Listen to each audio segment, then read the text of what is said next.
A maratona literária de inverno já começou e a proposta desse ano é a gente coletar elementos, ingredientes, para ser mais exato, para produzir o Elixir Sublime. E para poder conquistar, para poder adquirir esses elementos, eu resolvi fazer o modo, eu acho que, não sei nem se é o modo mais complexo, é o modo fácil, na verdade, né? Mas eu fui pelo modo que mais se adequa a mim, né? Então, eu selecionei, né, o livro Antes que o Café Esfrie 2 para coletar a escama prismática, né? Então, agora eu vou falar um pouco mais sobre esse livro para vocês. Mas antes de mais nada, deixe me apresentar. Oi, eu sou o Mark e bem-vindos a mais um vídeo.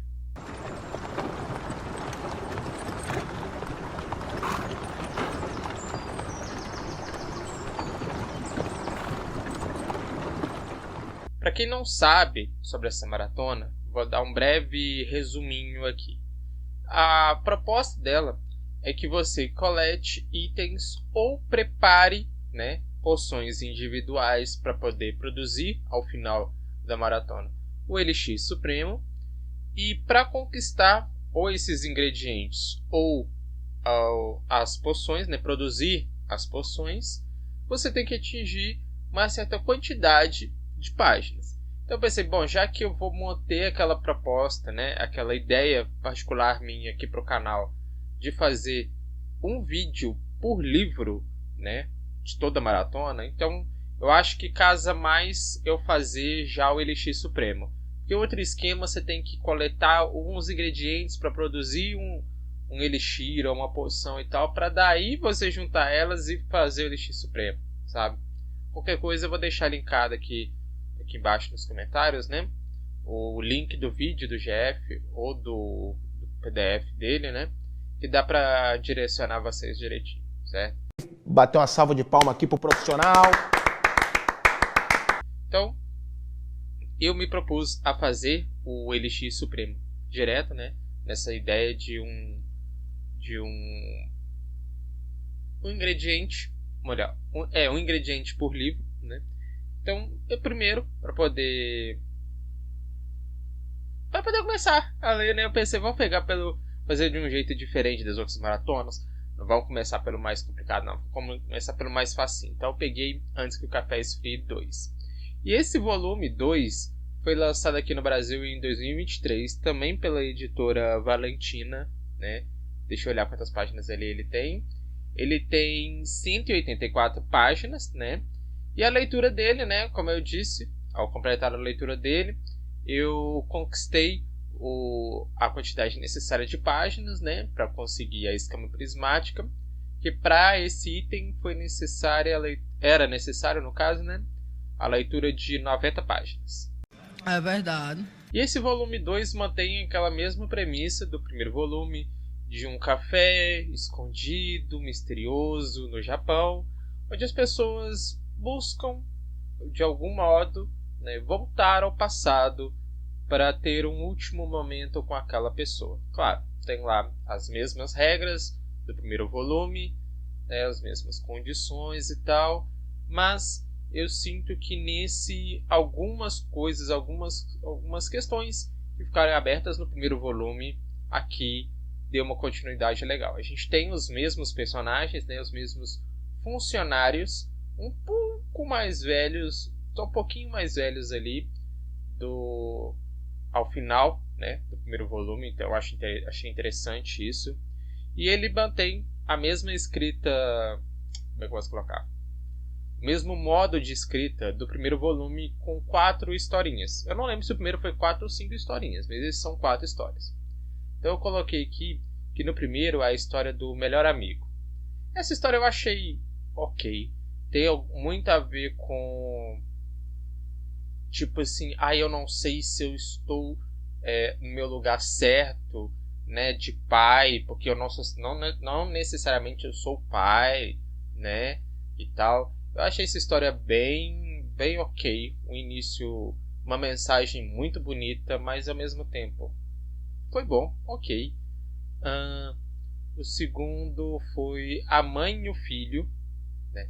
Essa aqui também traz uma mensagem bonita no final, mas o que mais me interessou nessa parte aqui de mãe e filho foi que respondeu para mim a respeito da mulher, como é que chama? A fantasma, o fantasma no caso da mulher de vestido branco. Porque no primeiro volume a gente só sabe que ela tá ali, que ela existe e tal, mas quem é essa mulher? Quem foi essa mulher? O que aconteceu com essa mulher? Então nessa segunda história, né, de mãe e filho, eu não necessariamente é a história da fantasma, né? Mas entre ali na conversa e tal, dá mais detalhes, e isso que ficou mais intrincado, eu acho que eu posso colocar assim, né, na minha cabeça. Eu gostei bastante disso, de saber um pouco mais sobre a história dessa mulher. A terceira é... dos namorados. Você sabia que eu tenho uma lojinha de desapego de livros na Shopee? Pois é. Entre vários livros de romance, LGBT, fantasia, ficção e até livros clássicos, todos com ótimos preços e todos, inclusive, com ótimas avaliações. Recomendo você a dar uma passadinha na minha lojinha da Shopee. Eu vou deixar o link aqui na descrição do vídeo e, quem sabe, por que não, você possa, quem sabe, né, estar adquirindo algum livro diretamente comigo. Te aguardo lá. Voltamos então para a programação normal.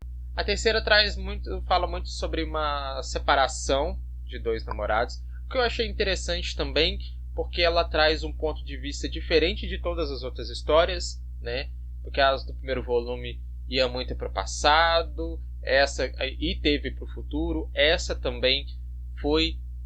tem histórias também de pessoas que foram para o passado, mas nessa dos namorados é meio que o presente, porque o namorado está no passado e ele foi para o futuro. Então é narrado pelo ponto de vista do presente. O presente que eu digo é pegando com base os funcionários do café, né? Então é interessante. Eu não estou falando o nome, gente, porque são nomes japoneses. Então eu, na hora da leitura, eu meio que tive um pouco de dificuldade ali no começo, né, para poder associar o nome com a pessoa e tal, mas depois foi mais tranquilo. Então por isso que eu estou só jogando aqui por ar, porque eu não vou saber dizer os nomes certos e nem quero falar o nome errado, tá?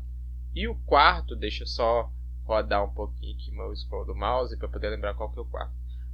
Tá.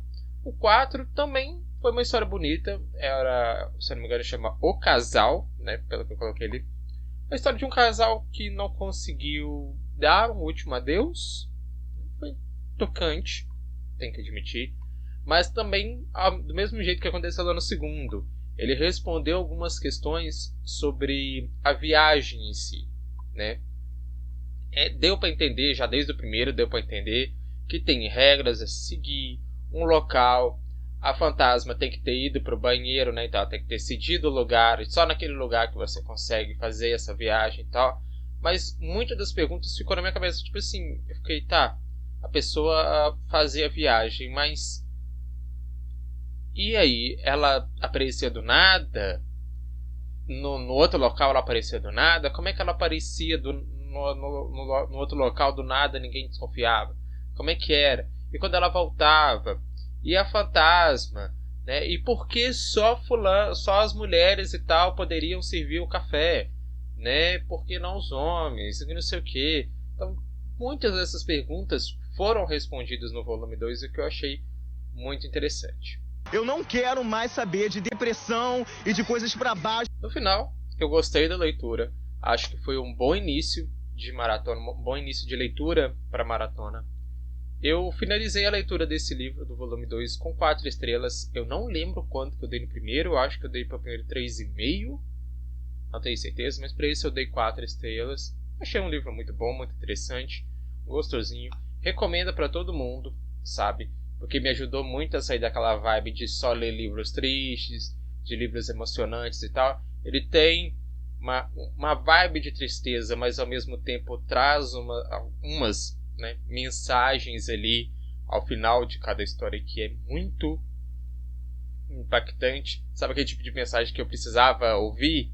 Tem aqui nesse livro, eu gostei bastante. Então, eu recomendo para todo mundo. Eu também. Então, agora que eu terminei a leitura desse livro, eu vou adicionar o ingrediente escama prismática, né, no meu caldeirão, e já vou atrás do próximo ingrediente com a próxima leitura. E assim que eu terminar, eu trago o vídeo aqui para vocês no canal dizendo sobre o livro e sobre qual foi o próximo ingrediente para essa minha poção, para esse meu elixir sublime, certo? Então, tendo dito isso, eu vou ficando por aqui e eu vejo vocês na próxima. Tchau, tchau, gente. Desumano, desumanos, o que tá acontecendo comigo?